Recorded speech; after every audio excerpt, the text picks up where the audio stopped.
Good afternoon. Today is February 5th. Welcome to the bill hearings for the Ways and Means Committee.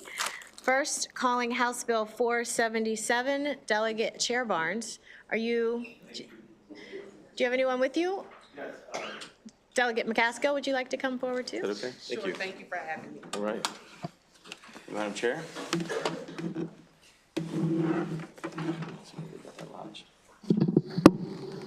Kick it off and tell me what's going on. All right, Madam Chair, members of the committee, thank you for hearing the bill. House Bill 477 expands the ratio limitations of child to provider and child family home settings and child care center settings. At this point, we've all had our fiscal briefing, and one big takeaway is the cost of child care scholarship program has increased dramatically in the last few years. More families and more providers are participating in the program because of the policy choices, Madam Chair, you and your committee made, and you should be congratulated on that. It's been an extremely successful program when there's clearly a crisis in child care. Thousands of families have achieved sort of child care through the program that you all have passed. But at a time when the governor has asked us to consider cost containment measures for the program, like enrollment freeze and a reduction in the provider reimbursement rates that we're going to deal with over in the Appropriations Committee, I thought it was also important for us to see if there are any other measures that can reduce the cost, but not at the cost of families or providers. And one of the reasons our child care scholarship program is so expensive is because our state ratio of child care providers to children is so low compared to our peers. This bill attempts to address that. I do acknowledge the ratios in the bill were not really how I intended. They're more aggressive than what I think we had initially thought out when I put it in the bill. I really wanted us to more match our peers. So to that end, we've worked with MSDE. You should have amendments in your floor system that I think change the ratios for family child care home and instead require MSDE to examine what other states do for the home providers and make recommendations to the General Assembly, and also alter the ratios down for child care centers. And I think that these ratios are at a point where the department is more comfortable and closer to our peers. I defer to the committee on the policy approach. This is just one idea of how we can get more children into more child care centers at a time where we're being asked as the Appropriations Committee to make cuts and tailbacks our child care program. Personally, I can speak to my personal experience. Look, my mother, she didn't have money for child care when I was growing up, and I'd walk to the library after school, and those librarians would be my child care providers in first, second grade. I know this bill deals with younger children, but I think it's just indicative of the fact that we need to get as many families in these good quality child care centers as we can, but the imperative fact is good quality child care centers. And so I trust this committee to do the work on that, whether the amended ratios are right or not, I don't know, or whether the bill makes sense at all. But we'll leave it in your good hands, Madam Chair. I know Delegate McCaskill has done a lot of work in this regard, so we did the bill together because she's had the bill in the past.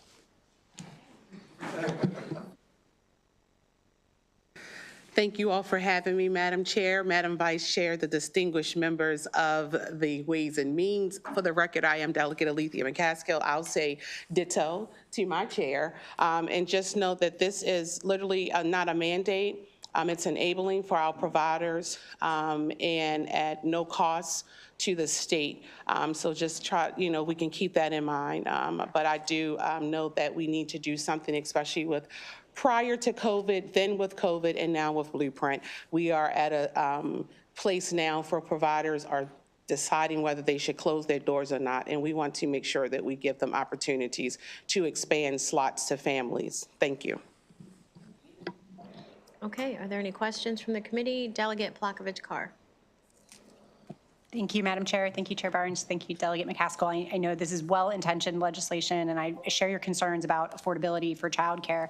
You probably have not seen this yet because I know you don't have access to the floor system, but in their written testimony, the Maryland State Child Care Association suggests, I think, something that gets along the lines of the amendment that perhaps you've submitted to the committee about having like a work group look more broadly at regulations and kind of holistically at what barriers there might be for family child care providers. And I just wanted to hear your reactions to that suggestion. I'm not sure they've seen the amendments yet. I would ask you to, if they're going to testify, to ask if they've seen the amendments and to give their opinion on the amendments.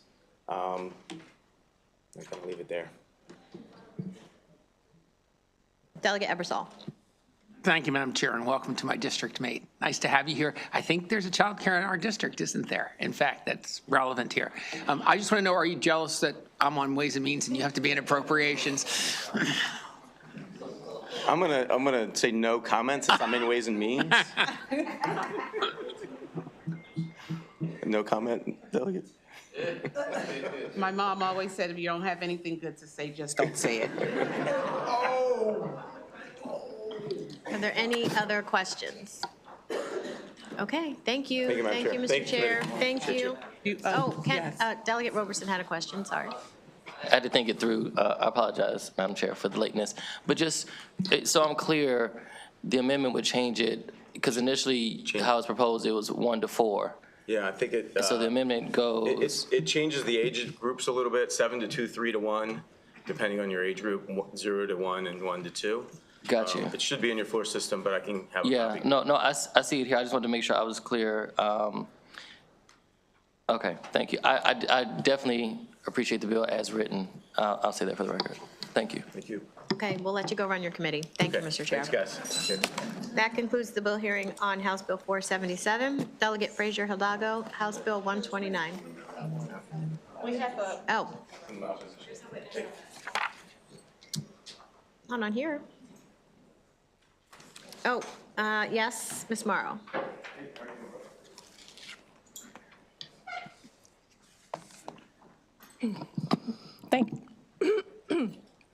Thank you, Madam Chair. Excuse me. Thank you, Madam Chair. I'm Beth Morrow, Director of Public Policy with the Maryland Family Network. I want to start by thanking this committee for their commitment to childcare and thanking the bill sponsors for trying to find solutions to solve the childcare crisis that Maryland and other states are facing. I appreciate the sponsors' amendments and look forward to considering them in more detail, but I just wanted to use my 2 minutes to share a few points with the committee. State-by-state comparisons, as are called for in the study language in the amendments, are fraught with nuance and are kind of tricky. So I just want to caution that sometimes a direct state-by-state comparison might not lead Maryland down the right path for health and safety of children here. And I just want to lift up the workforce in the childcare industry and how stressful it is to care for young children, especially babies. As a parent of twins, I can tell you that 2 crying babies is very stressful. And if you think about 4 crying babies, it can be even more stressful. And the burnout and the turnover that happens in the childcare workforce really impacts families' abilities to access childcare. And I don't think that stress is a way to support the important early childhood educators who are serving our families. There are so many great ideas from a lot of members of this committee on ways that we can support childcare. Funding the hubs that were envisioned by House Bill 1441 from last year would be one way. Providing shared services to help family childcare providers do some of the business administration stuff behind the scenes could be another way. Making sure that child care scholarship reimbursement rates are not decreased is a third way. Some states even pay more for infants to incentivize child care providers to care for infants. So there's lots of good ideas that could happen. I look forward to working with the subcommittee to consider some of the good things in this bill. Thank you. Thank you. Are there any questions for Ms. Morrow? Okay, thank you very much. Now that concludes the hearing on House Bill 477. Delegate Frazier Hidalgo, I apologize. House Bill 129.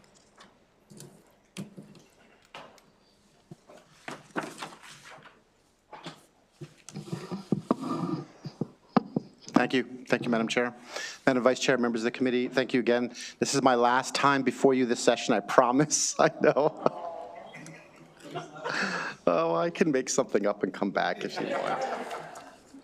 Thank you for affording me the opportunity to introduce House Bill 129. 129 is a pretty clear-cut bill. All it does is prescribe that one of the members of the Board of Education of the 14 is actually a current principal, in the state. They get voted upon, and then it goes to the governor and the Senate and the governor for that appointment process, and it just adds one one member, that makes sure that one member is actually a principal. I think, obviously, since post-COVID, we're seeing a lot of situations across the state in which there's just concerns with our students, our kids coming out of COVID and the challenges that they're facing. And I think having somebody on the ground, on the board, that's there with kids, that knows the challenges every day, I think is vitally important to making good policy decisions moving forward. So with that said, the cross-file, I do have a cross-file in the Senate, that's Senator Kramer, and I'm happy to take any questions. Any questions? Okay, seeing none, thank you. Thank you. That concludes the hearing on House Bill 129, House Bill 358. Delegate Martinez. Well, good afternoon, Madam Chair, Madam Vice Chair, and members of the Ways and Means Committee. For the record, I am Delegate Ashanti Martinez, here to present House Bill 358, the State Department of Education Soccer Opportunities Program Establishment. If this bill sounds familiar, it's because it is a reintroduction. The bill aims to grow opportunities for low-income communities to be able to play soccer. If passed, this bill would establish the Soccer Opportunities Grant Program to sit within the Department of Education and authorize the agency to give youth soccer nonprofits the ability, through the grants, to serve out their mission. In order to support communities of need, the teams must be comprised of at least 50% minority players or 50% of players who qualify for free reduced lunch under the National School Lunch Program. You might also know that soccer is one of the most popular sports in the world, yet diversity continues to be a problem within the sport across the country. Attributing to this is the racial gap of the economic expenses that make it difficult for marginalized communities to have access to the sport. According to the Aspen Institute, it costs a family on average of $1,200 a year in order to play soccer. And families that make under $50,000 a year are only able to afford between $400 to $500 for team sports. This bill establishes our commitment to providing youth soccer programs to historically disinvested communities. Additionally, youth sports are essential to the cognitive and emotional development of our kids. You see, team sports are something that shaped me as a person, and I participated in team sports year-round. Basketball, baseball, and soccer. There wasn't something that my mother wasn't shipping us off to. I have two other brothers, and we were always playing team sports. The Soccer Opportunity Program will equip kids with necessary life skills, the values of perseverance, hard work, teamwork, and decision-making. Students who are physically active also tend to have better grades, better school attendance, cognitive performance, and even classroom behaviors. And I cannot stress this enough.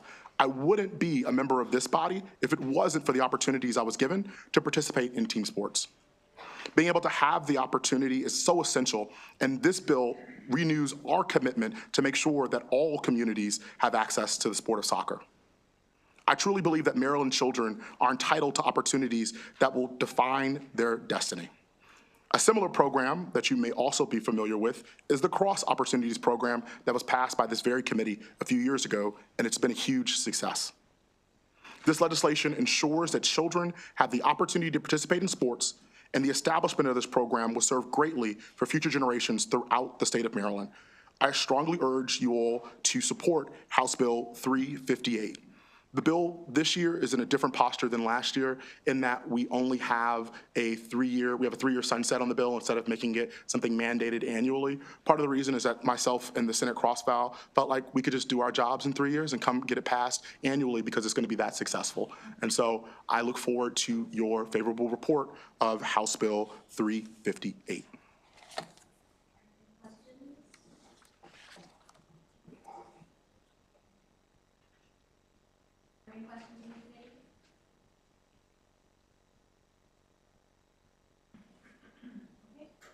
That concludes Thank the you. hearing on House Bill 358. House Bill, Delegate Williams is not here. Delegate Pruski, House Bill 402.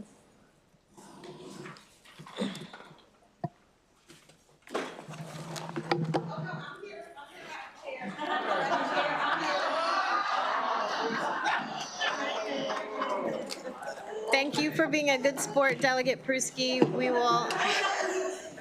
we will go with House Bill 369. Thank you for being a good sport. Thank you. Thank you for being a good sport, Delegate. Thank you, Chair Atterbury, Vice Chair Wilkins, and the esteemed members of the Ways and Means Committee. I am Delegate Nicole Williams, here on behalf of the Prince George's County delegation as it relates to our legislation regarding the superintendent. This bill is still pending before our delegation, and so once we have finished our deliberations, we will certainly send you all correspondence with regards to the position of the delegation. I do believe I see members of our school board here sitting behind me if they wish to stand. They are in favor of the legislation, and so we do have the chair and the vice chair of the Prince George's County School Board. I think from a county perspective, I don't know if we've gotten correspondence yet from our county executive's office, but I've been told that they're pretty neutral one way or another, so they're not in opposition of the bill. And so that's pretty much where we are. It's really just to transfer the hiring and firing of the superintendent from the county executive back to our duly elected school board. And so that is the proposal that is before you, and that is on the table, and happy to entertain any questions. So your delegation is still working on it? Yes, that is correct, Madam Chair. Okay. Any questions? Okay, thank you very much. Okay, thank you. That concludes the hearing on House Bill 369. Delegate Woods, House Bill 370 for Prince George's County. I'm here, ma'am.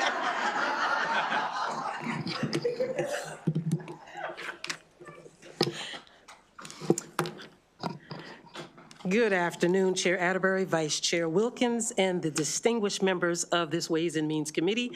I'm Delegate Jamila Woods, and I'm here to present HB 370, PG 504-24, Prince George's Public Schools Office of Integrity and Compliance alterations. As an introduction, House Bill 437, PG 501-23, established the Office of Integrity and Compliance within the Prince George's County School System and was signed into law in 2023 to address valid concerns related to accurately addressing the effectiveness, productivity, efficiency, accountability, internal controls, and compliance with established laws, policies, and standards within the school system.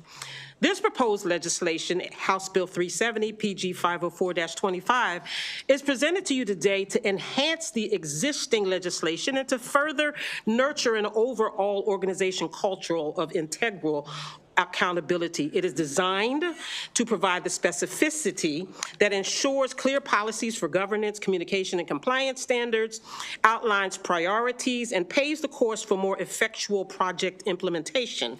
Hence, a more promising probability of preventing unintended consequences and assuring a favorable and sustainable outcome. While the existing legislation is relatively new, the currently identified enhancements seek to offer a meaningful and maintainable result. The persons who will be subjected to the work of this legislation, including the superintendents of schools and the Prince George's County Board of Education, agree with enhancing it, further confirming any legitimate improvement is mutually beneficial for all involved.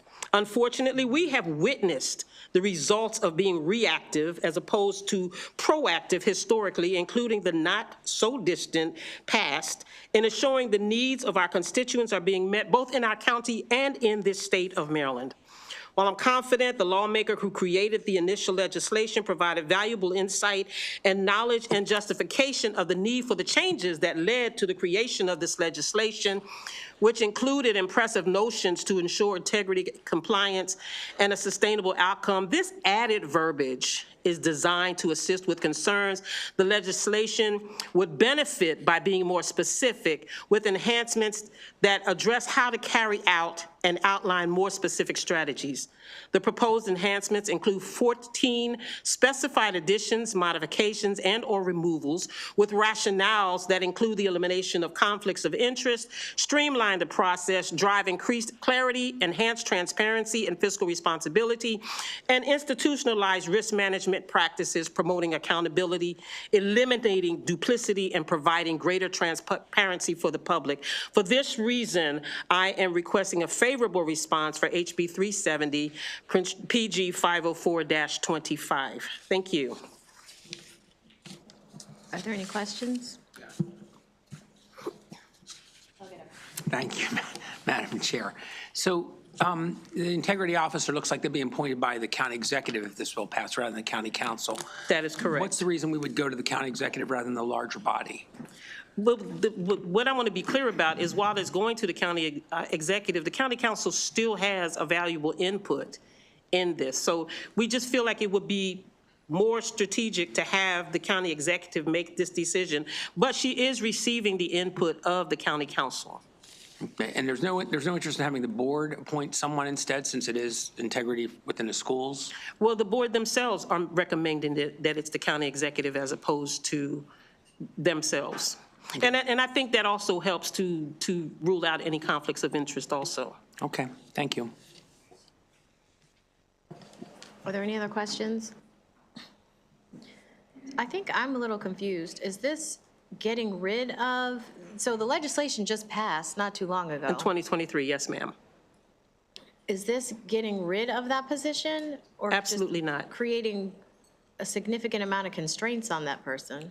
Well, it's not so much putting constraints, Madam Chair.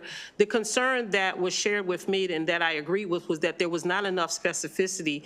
There are also other factions in the system where we would be having duplicity with the way things currently are in place. And so we wanted to outline some of the things that we could add, modify, or remove so that we would be very much more specific as to how the compliance officer was able to execute his role. Okay. Any questions? Okay, thank you. Thank you. That concludes the hearing on House Bill 70. Delegate Pruski, House Bill 402. Thank you for being flexible. All right, no one's running in. Thank you, Madam Chair. Thank you, Madam Vice Chair and committee members. For the record, Delegate Andrew Pruski. I am here today on HB 402, Anne Arundel County Board of Education Student Member Scholarship Increase. This bill takes the student board member from a full term to $8,000 to $15,000, and this would be effective June 1st. So why would we do that? Well, the Anne Arundel County Board of Education consists of 7 nonpartisan elected members. The school board is one of 20 elected boards in the state. Of course, there are 4 hybrids. The student member, though, is unique in Anne Arundel County.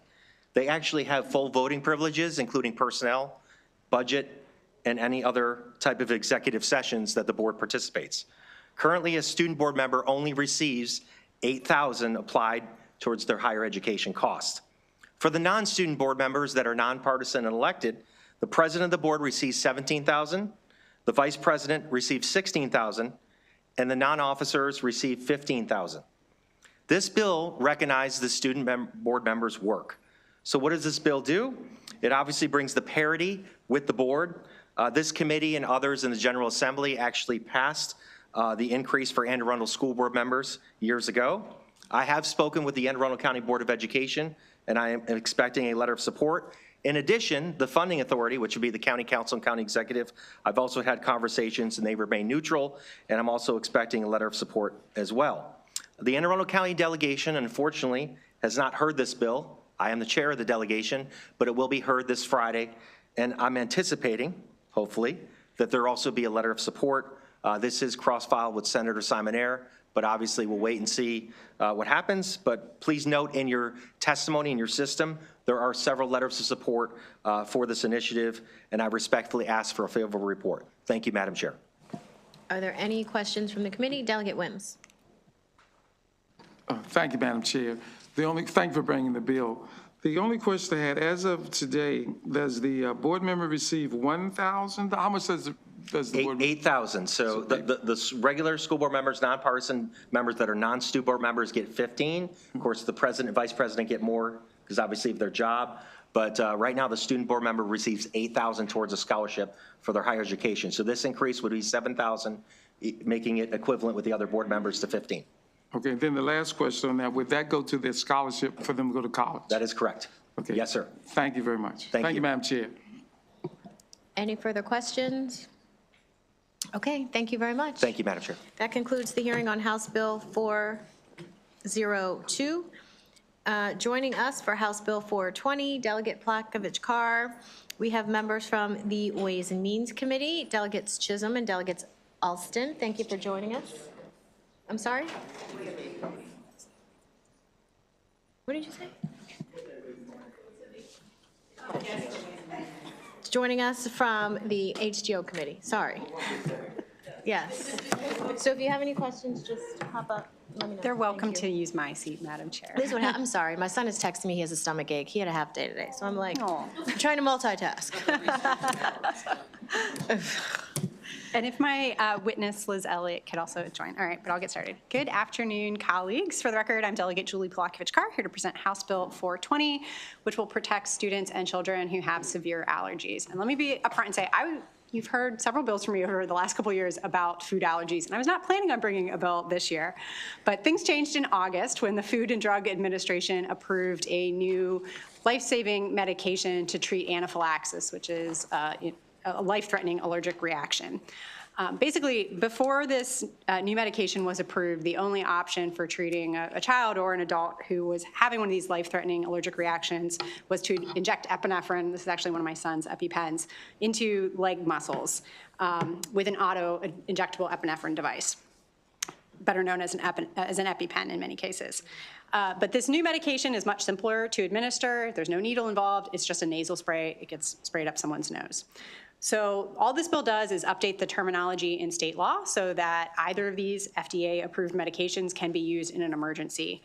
Over the years, we have enabled a variety of people from school nurses, camp counselors, child care providers, and workers in college cafeterias to administer auto-injectable epinephrine. This bill just says that they can administer any FDA-approved emergency epinephrine device.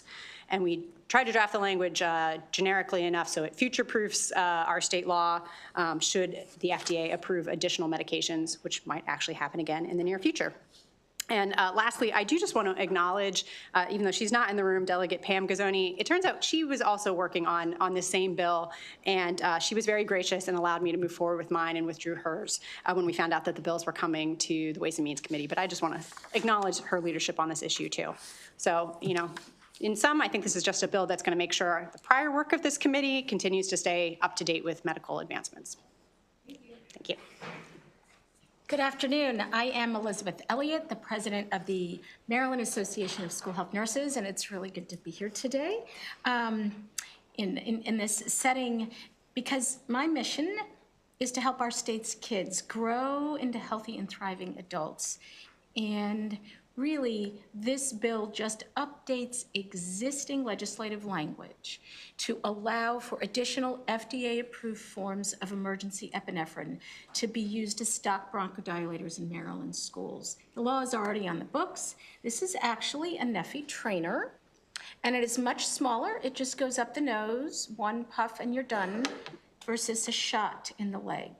The current epinephrine that we have in our schools is life-saving, very fast-acting, really important to have immediately accessible. However, it's awfully painful for the child to receive. And kids get scared and they might run away, they might fight back, which would cause harm to the person giving the epi injection. And there's also the risk of a needle stick because there is a needle. And so Neffy is much safer. It's also a lot easier for me as a nurse. I train a lot of school staff, and I'd much rather train school staff to give, oh, it's just a quick puff up the nose, very similar actually to Narcan, lots of people are familiar with Narcan, than to train someone to give a shot. And so this is just incredibly helpful. Neffy, which is the current FDA-approved version, actually has a free Neffy for Schools program, so there would be negligible fiscal impact to schools. And there is sublingual epinephrine that is in the development stages right now. And so I urge support for this bill and welcome any questions. Questions? Delegate Miller? Thank you, Madam Chair, and of course, thank you for bringing this bill. And so I didn't hear if you said clearly, like, same effectiveness, no issues with that, no issues with administration or, doing it wrong, it's easier, everything, but the Right, the effectiveness FDA is the approval same. is, for both, is For both. emergency epinephrine. Okay, but they were administration. the same effectiveness in the test?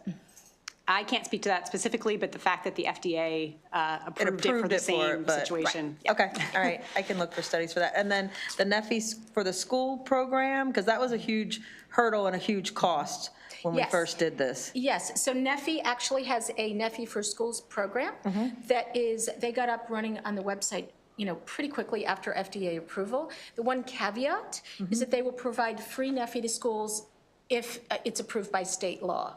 So once it is approved by state law in the state of Maryland, my colleagues across the state were all watching for when we can say, yes, we want this. And again, it's this small versus this. And I'm assuming, since it's new, there's no generic or anything like that? Correct. It's only brand? Yes, this is Okay. the only thing available at this time, correct. Okay, and then is that just for the initial implementation of it as far as providing the product, or if because they expire, they don't, Right. or after it's used, or things like that? Well, You're going to have to get new it's a ones. one-time use product, you use it, Right. you have to throw it away. Right. And then NEFI for Schools will provide replacements once it's used. That's clearly outlined on the website. And again, any student who gets epinephrine in a school setting, they don't stay in school. Right. They absolutely need to go to the emergency room for further evaluation.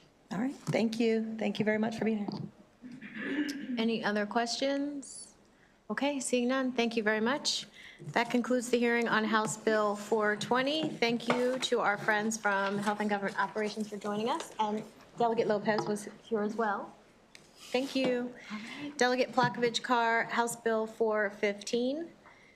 Yes. And you have two people? Yes, please. All right, so again, for the record, Delegate Julie Plakovich-Carr, here to present House Bill 415. And I'll say that as a parent, one of my favorite things to do is to read to my son at bedtime. And as he's gotten older, I'm still really pleased that he's in the 4th grade and I still get to read to him at night. But we've very much advanced in the types of books that we're reading, from board books to picture books to now chapter books. And it's just a great way to spend time with him and to get him ready for bed each night. But science really does show the clear benefits of parents reading to their children, including in terms of language development, as well as enhancing that bond between the child and their parent. But unfortunately, there are tens of thousands of kids in our state who don't get to experience their parent reading to them because their parent is incarcerated. And their parent's incarceration actually disadvantages these children on a number of fronts, but including in terms of academics and learning. As a state, we are making much-needed investments in children, but this is a population that needs some special attention. 20 states have programs that allow an incarcerated parent to record themselves reading an age-appropriate book to their child or grandchild, and then a copy of that book, as well as the recording, get mailed to the child. And it's a simple but effective way to promote reading, as well as to maintain that parent-child relationship that could be very much strained because of the incarceration. And I'll note that even though our committee is focused on K-12 education and early childhood education, there are benefits beyond promoting literacy for kids, in that these programs have also been shown to promote literacy for the incarcerated adults, an estimated 70% of whom are functionally illiterate. So that means that their reading skills are not at the level that they need to be even to do just some everyday tasks, and very much limits the types of work that they could get once they've served their time. So for these people to have a real shot at creating a decent life for themselves and for their children after they've served their time, they need to be able to read. So to that end, a national survey of prison wardens in institutions that have implemented these kinds of reading programs found that most wardens felt that the reading program made re-entry easier and reduced recidivism. So this bill would create a family literacy pilot program at 4 state prisons in Maryland. The program would be administered by the Maryland State Library Agency, who would choose the books. Prison librarians, who notably are part of the Department of Labor, would help inmates select the book and record themselves reading, and then the prison libraries actually already have that reading equipment on hand in most cases. The Department of Public Safety and Correctional Services is in support of the bill, and in fact recently held a reading program at the Western Correctional Institution that appears pretty similar to what we're proposing with this pilot. We are still working out a few details between the three departments, the three agencies that would be involved in this pilot, and hoping to clear up some things in the fiscal note as a result. But overall, I feel really confident that a very modest investment in this program will pay dividends for kids, for their parents, and for taxpayers. Thank you. All right. Thank you. Thank you, Chair Atterbury, Vice Chair Wilkins, members of the committee, and especially Delegate Polakovich-Carr for bringing this forward. I'm Morgan Lair-Miller. I'm your new Maryland State Librarian, though I've appeared here before you advocating for libraries as the director of Cecil County System in Delegate Hornberger's home district. I was so very excited when, pretty new into the position, Delegate Polakovich-Carr reached out because I know she's been working to advance this bill for a while, and we were very, very excited, and I personally am very passionate about it. Delegate Polakovich-Carr shared a lot of the research that I also included in my testimony, so I won't reiterate that, but I will just say that both as a parent and a public librarian for the past 20 years, the most important impact that we can have is in early childhood, especially when we create access to learning and literacy and involve the whole family in doing it. And again, working in a county like Cecil, where we have poverty, we have generational lack of education, substance abuse, those families and those children need that access created even more. And it's really the public library systems that do that. Children with parents in prison experience low self-esteem, depression, and all kinds of other post-traumatic stress. In North America, in a North American study, separation from a parent through imprisonment was found to be more detrimental to a child's well-being than divorce or the death of a parent. And that is a piece of research that really has stuck with me throughout this. As we move forward with this pilot, the state agency is so enthusiastic to not only work with DPS, whose support we appreciate, but the county public library systems across the state to really connect the families who are in the program with all of the resources that county public libraries provide. If you were at the State of the State address, Governor Moore spoke about advancing outcomes for men and boys, and I think this is precisely how we do it. I'll just add in regard to the fiscal note, I think that there's some conversations we need to have with DPS about redundancy. As the leader on this pilot, the state agency is able to cover all of the costs of this through partnership and our own resources without any additional cost to the state. So libraries are great at doing big things without a lot of resources. You heard how great a job we did of raising Delegate Barnes. So we're definitely ready to take this on as well. Thank you. Thank you. Good afternoon. My name's Karen Earp. I'm the Youth Services Manager at Wicomico County Public Libraries. And I've been doing this program for about 10 months now in the Wicomico County Correctional Center. And I did submit written testimony that talked a little bit about how the program works, and I don't want to cover that today. I want to talk more about what I've heard from the people that participate. I've met 3 families who have received their package. I mail everything out after we record it. And I've spoken with 3 families, and all of them were overwhelmingly positive.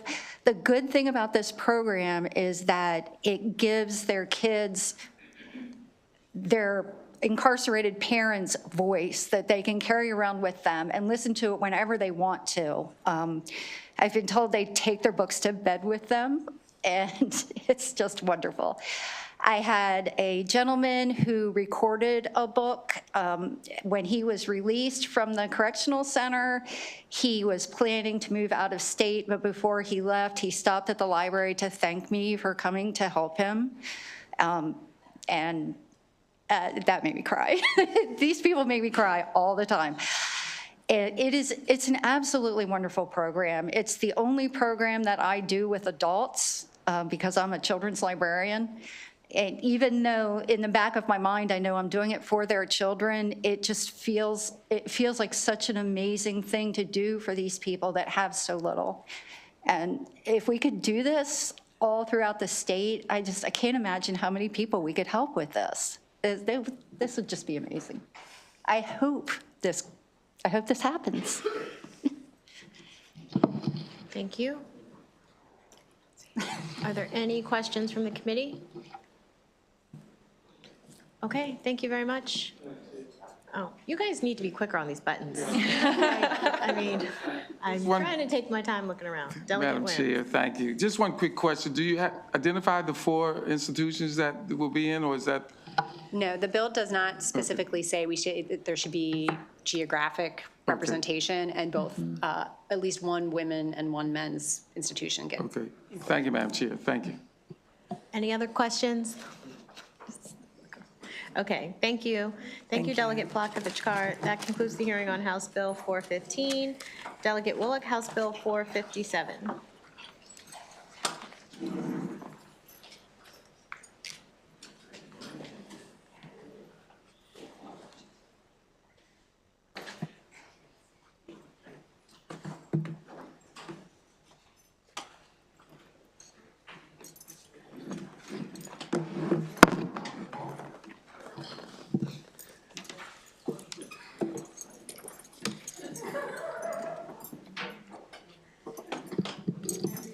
Okay. Good afternoon, Chair Atterbury, Vice Chair Wilkins, and esteemed members of the Ways and Means Committee. For the record, I'm Delegate Sarah Wallach, here to present House Bill 457, Educator Professional Development Course on Student Wellbeing and Flourishing.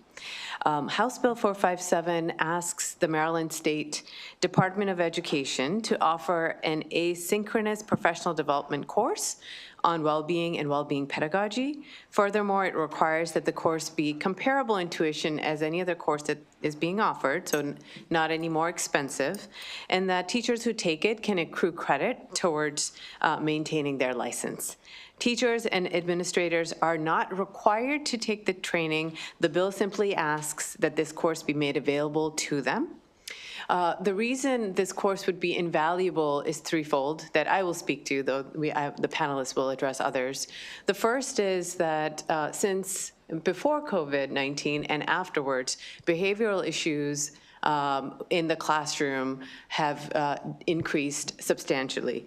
In fact, the American Psychological Association Task Force on Violence Against Educators and School Personnel reported that 80% of teachers reported at least one incident of verbal harassment or threatening behavior, and 56 reported instances of physical violence from students, and so forth. So giving teachers some tools in their toolbox to create a safe learning environment, a welcoming environment for children, will help mitigate behavioral issues in the classroom.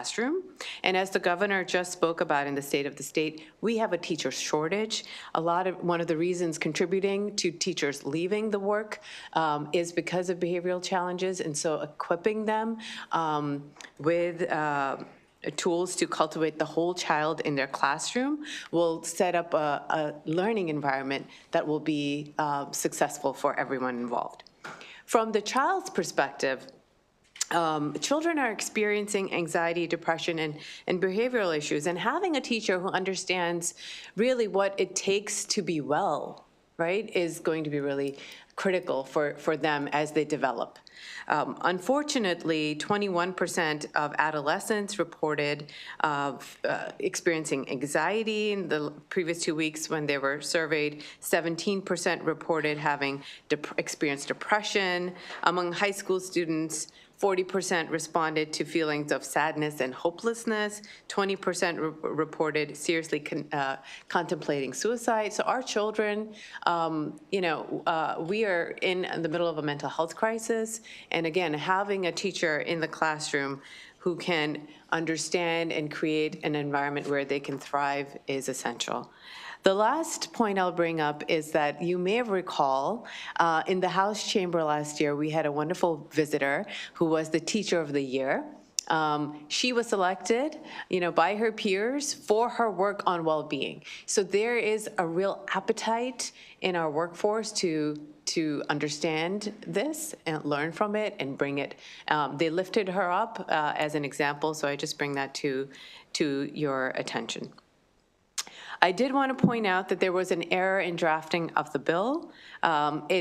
it was just one word, but it is critical. It said that the bill initially said the MSDE will develop. That was never the intent. They simply have to offer the course. Now, if you say they have to develop it, that means they have to hire somebody, and you have FTE costs and benefit costs and all those things. So you hopefully have received the sponsor amendment, which scrubs out the word develop. It should simply say MSDE shall offer this course, which means they can procure it and so forth, and it'll be much more cost-friendly. I will say that having been an educator myself, oftentimes developing a course, at University of Maryland where I used to work, a faculty would be given between $5,000 and $10,000 to develop a 3-credit course. So developing a course simply is not that costly, which is what the bill is asking to happen. So in conclusion, I'll just say it is essential that our educators can create an environment where our children can thrive, where they feel like they belong, they feel seen, and they feel safe. And making this course, professional development course, widely available will help us with that goal. I ask you for a favorable report. Thank you.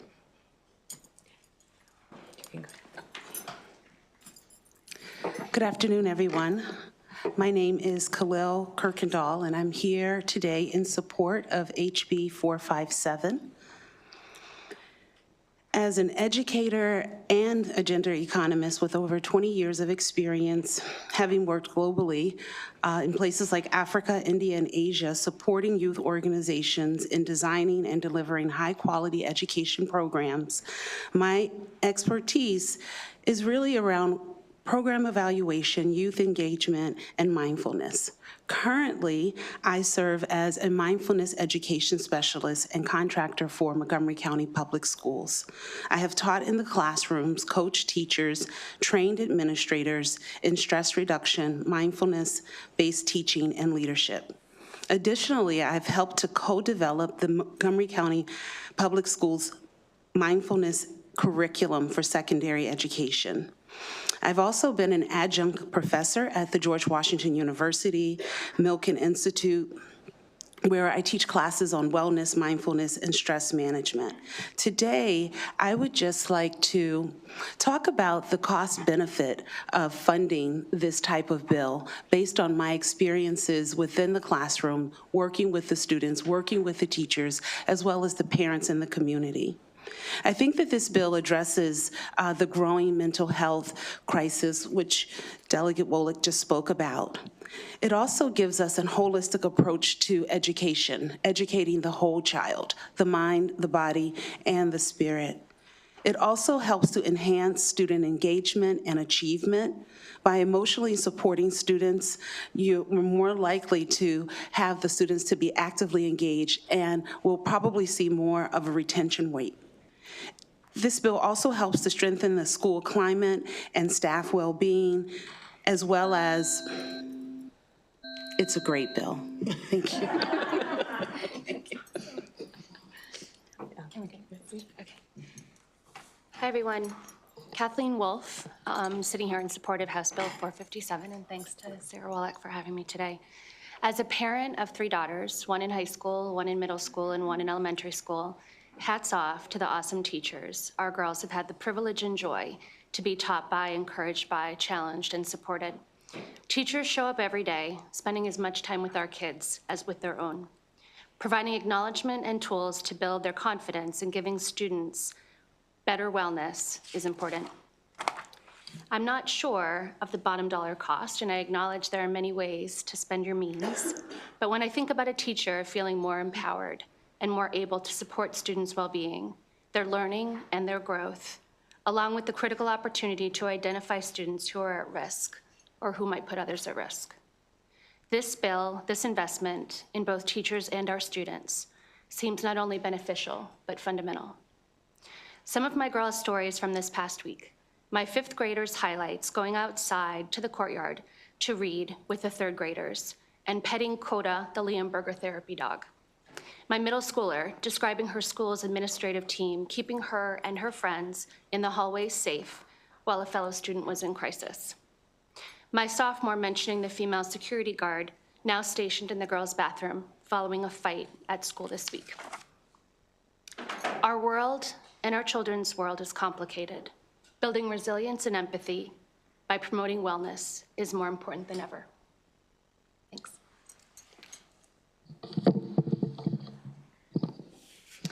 Vice Chair Wilkins, members of the committee, I'm Lauren Lamb with the Maryland State Education Association, representing 75,000 public school educators across the state. This committee knows well that aspiring educators work hard to earn a teaching license, taking courses and tests and completing a teaching internship. And we appreciate this committee's thoughtful work on that issue. Something we discuss less often is the measures that teachers take to maintain their licenses. As of the most recent update, every 5 years, a licensed educator needs to complete 90 professional development points to renew their license and continue their work. Some of the current course offerings include things like differentiating instruction, using online tools to enhance lessons, and promoting a growth mindset among students. These professional development options give us the skills we need to keep our learning up to date with research and most in tune with what students need. This bill would ensure that educators can also take a course on holistic well-being for students. The 8 factors identified by SAMHSA are research-backed and include things like social and emotional health, intellectual and physical well-being, and even factors like a connection to nature and environmental awareness.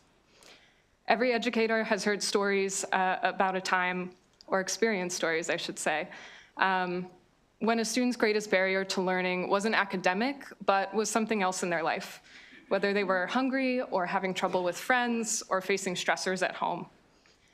We can't influence every factor in a child's life, but when we're aware of what it takes to flourish and thrive, we can model best practices and make our lessons more engaging. We all share the goal of helping students attain their goals, and we appreciate this bill for offering a resource to that end. Thank you. Thank you so much, Delegate, for this bill. Delegate Ebersole with the first question.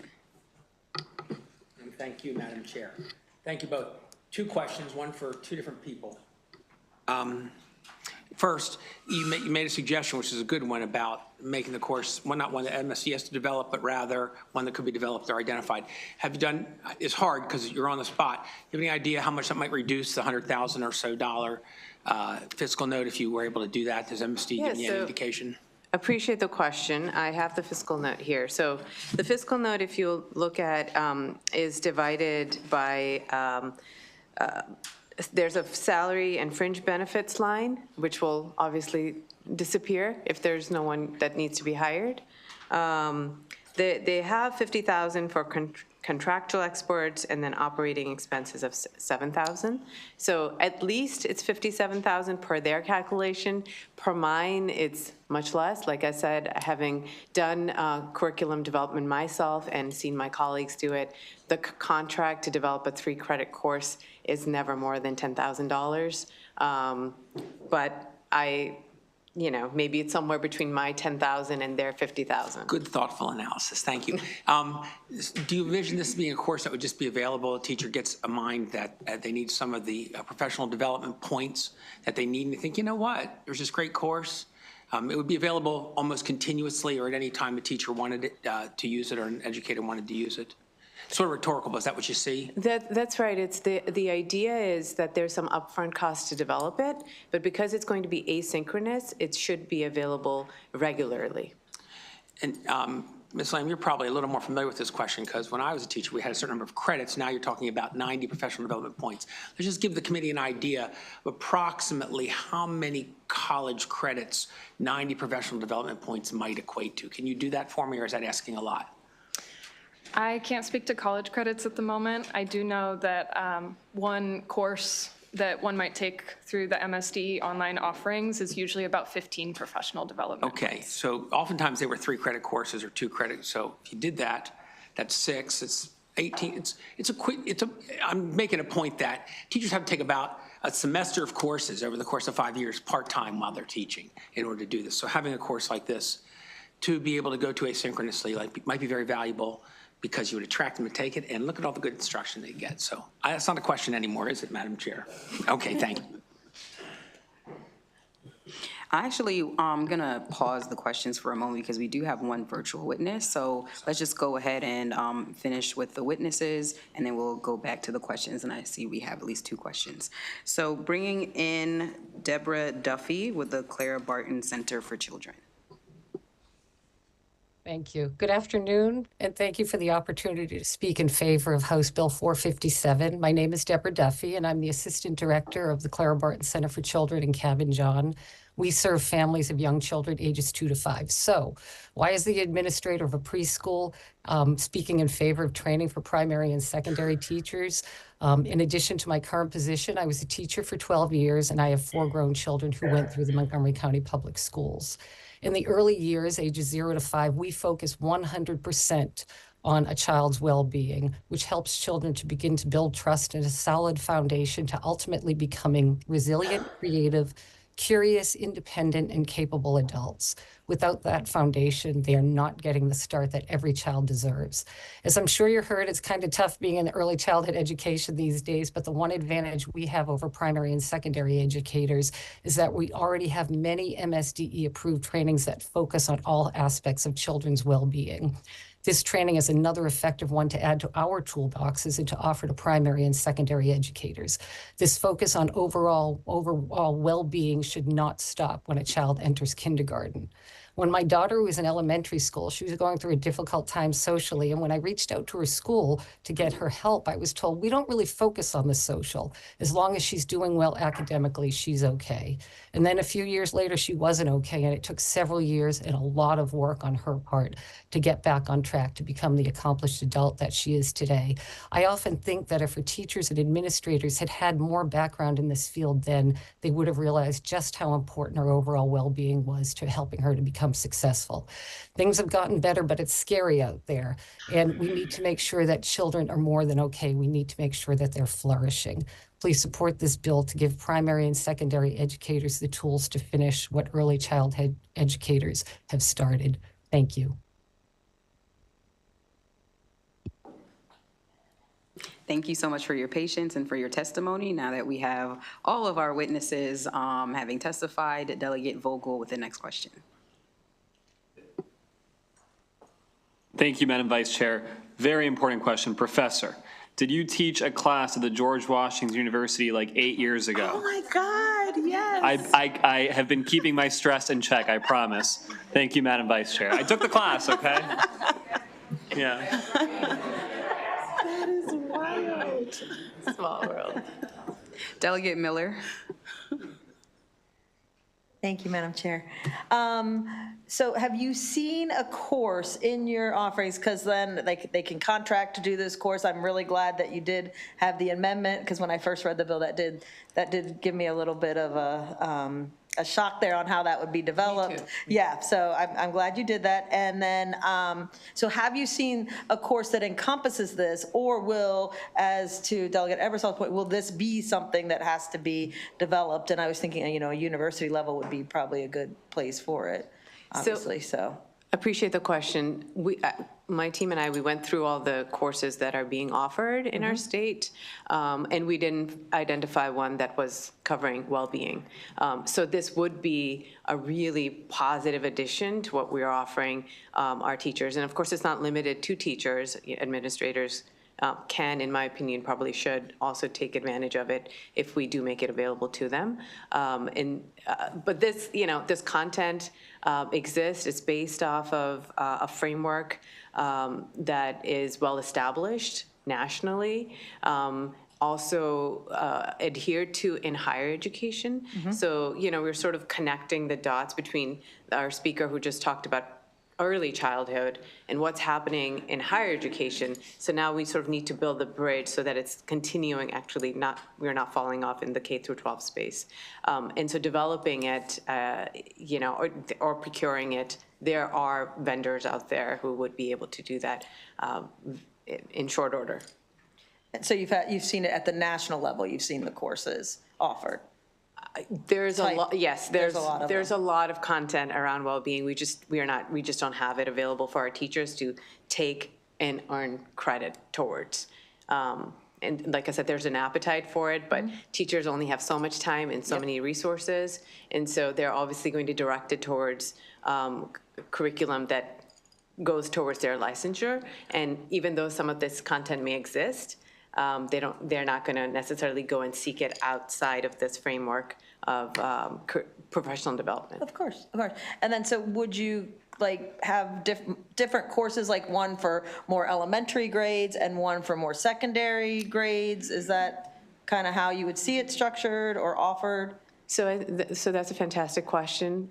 When in my conversations with MSDE, part of what we had discussed was, we offer the course and see the appetite. I think there's, we can talk offline forever about this issue. Yes, we could. I love it. And so there could be a lot more. But, again, this is a first step, and well-being writ large for children, there are those metrics that pertain regardless of which age. However, to your point, yes, maybe down the road, there's a specific one for high school children because their needs are slightly different. But first we need to start, and my hope is that we do with this.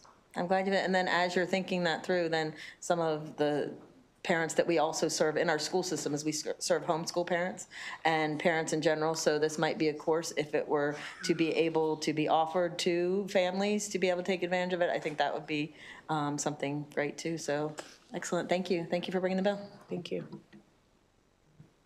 Any other questions? All right, seeing none, thank you so much, Delegate, again, and to this panel. That ends the hearing on HB 457. Now calling up our final bill of the day. Looks like an early day for us. House Bill 379, a Prince George's County Delegation Bill, which will be presented by Delegate Taveras.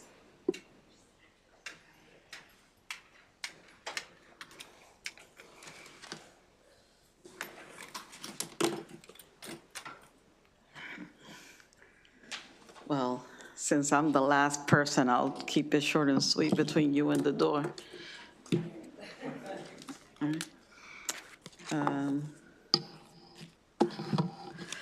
So, thank you, Chair Wilkins and esteemed committee members. I'm here to request your favorable report on PG 50225, HB 379, Prince George's County Public Middle Schools drug detection products. This bill is part of a package of bills to address fentanyl misuse in youth.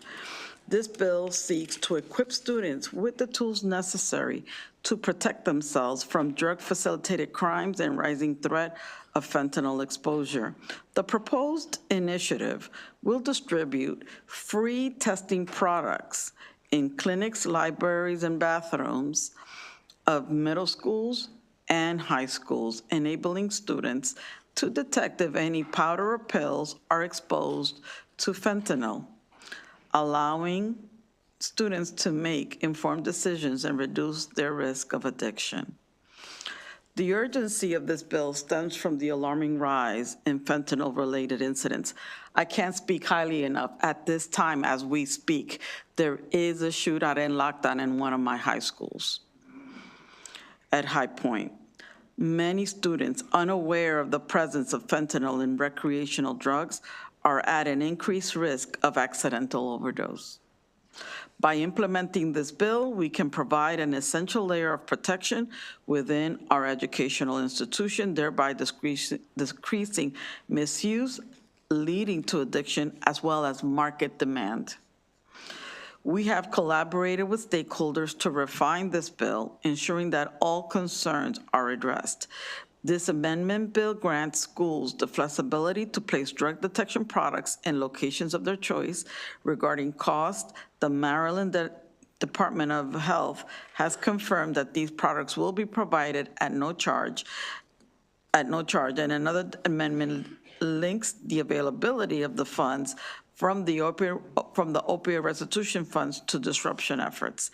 Although they are already registered under the opioid restitution fund, we are providing assistance. As for reporting, schools will be required to report the amount of products made available to the Prince George's County Council. And this is a sample of what one of those products looks like. So that I ask your esteemed committee for your favorable report on HB 379. Thank you. Thank you so much, Delegate, for bringing this important bill. I see one question, Delegate Eversole. Thank you, Madam Chair. So thank you for this, because really, we do need to help kids to be alert. Has this been brought up, has this been brought before the Prince George's County delegation yet?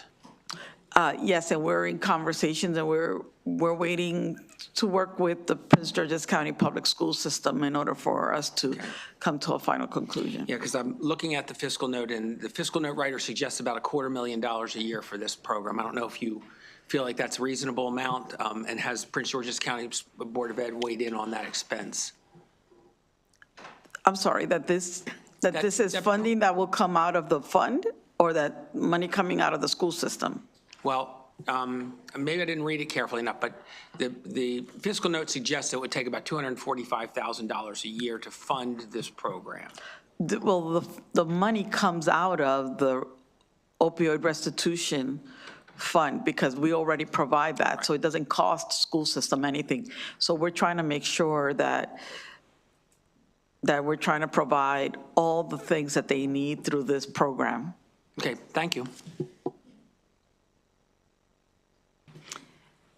Seeing no other questions, that ends the hearing on House Bill 379, and that ends our hearings for the day. I'll see everyone later tonight. Thank you. Bye-bye. Thank you.